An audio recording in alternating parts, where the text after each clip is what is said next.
tatap hamion napungudison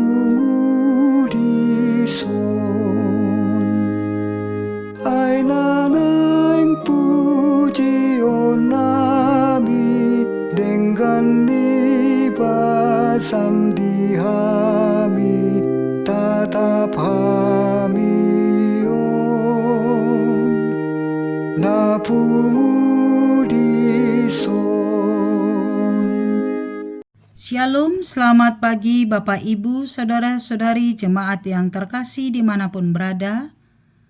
Kita kembali akan mendengarkan siraman rohani pada hari Rabu 9 April 2025. Kita bersatu di dalam doa. Terpujilah Engkau ya Allah Bapa di sorga dalam Yesus Kristus Tuhan kami dan Roh Kudus yang menuntun kami. Allah Tritunggal yang senantiasa menyelamatkan dan memberkati kehidupan kami. Terima kasih atas hari ini Bapa yang baik. Berkatilah kami sepanjang satu hari ini. Dalam setiap apa yang akan kami lakukan, biarlah Tuhan bersama dengan kami. Firman-Mu akan kami dengarkan. Bukalah hati dan pikiran kami oleh Roh Kudus, sehingga firman itu menuntun kehidupan kami. Bersabdalah ya Bapa kepada kami semuanya. Amin. Firman Tuhan bagi kita hari ini tertulis dalam surat Paulus kepada jemaat di Rom, pasal 2 ayat 4. Demikianlah firman-Nya. Maukah engkau menganggap sepi kekayaan kemurahannya, kesabarannya, dan kelapangan hatinya? Tidakkah engkau tahu bahwa maksud kemurahan Allah ialah menuntun engkau kepada pertobatan? Demikian firman Tuhan. Kemurahan Allah yang menuntun kepada pertobatan. Bapak, Ibu, saudara-saudari yang terkasih, nats ini adalah sebuah pertanyaan dari Paulus kepada jemaat Rom yang memang membutuhkan jawaban. Ada satu pergumulan yang mendasari nats ini dituliskan oleh Paulus. Jemaat Rom menganggap sepele tentang kemurahan Allah, kesabaran dan kelapangan hati Allah yang telah mengampuni dan berbelas kasih. Sehingga ada anggapan karena kasih dan pengampunan Allah, Allah yang bermurah hati mengampuni, akan membuat orang bebas melakukan dosa. Toh Allah akan mengampuni kita.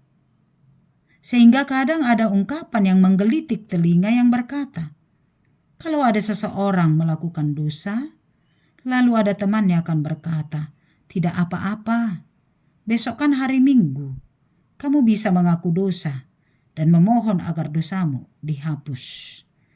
Dari situ kita bisa memahami, maka seolah-olah tidak apa-apa melakukan dosa. Kemurahan Allah yang mengampuni telah dianggap sepele, dianggap remeh, sehingga melegalisir perbuatan dosa.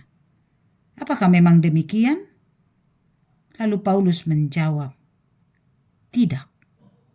Tidak tahukah kamu bahwa maksud kemurahan Allah ialah menuntun engkau kepada pertobatan? Artinya, kemurahan pengampunan Allah dalam Yesus Kristus bukanlah sebagai pendorong bagi kita untuk semakin giat melakukan dosa, tetapi sebaliknya justru menjadi peringatan bagi kita, menuntun kita supaya kita bertobat. Pengampunan dan kemurahan hati Allah adalah hal yang sangat berharga dalam kehidupan kita, jauh melebihi kekayaan yang kita miliki. Sebab Allah telah menebus kita dari dosa dan kematian, bukan dengan perak, bukan dengan emas, tetapi oleh darahnya yang tercurah di bukit Golgota. Sehingga oleh kemurahan hati Allah, kita diperdamaikan dengan Allah untuk memperoleh keselamatan. Untuk itulah Paulus mengingatkan kita melalui nats ini, supaya kita semakin menghargai, memahami anugerah Allah yang sangat mahal dan berharga itu. Dia memberi segala apa yang kita butuhkan, baik materi, kesehatan, pekerjaan, keluarga, dan juga kasih pengampunannya yang luar biasa. Kemurahan Tuhan bukan sebatas memberi berkat tanpa syarat, tetapi juga menawarkan kesempatan untuk bertobat, memperbaiki diri, dan memperbaiki hubungan kita dengan Allah dan hubungan kita dengan sesama. Tuhan menginginkan kita bertobat, berubah menjadi pribadi yang lebih baik. Sebagaimana seruan tahun transformasi HKBP pada tahun 2025 ini. Tuhan menghendaki kita semua menjadi pribadi yang akan berubah dan diubahkan oleh Roh Allah ke arah hidup yang lebih baik.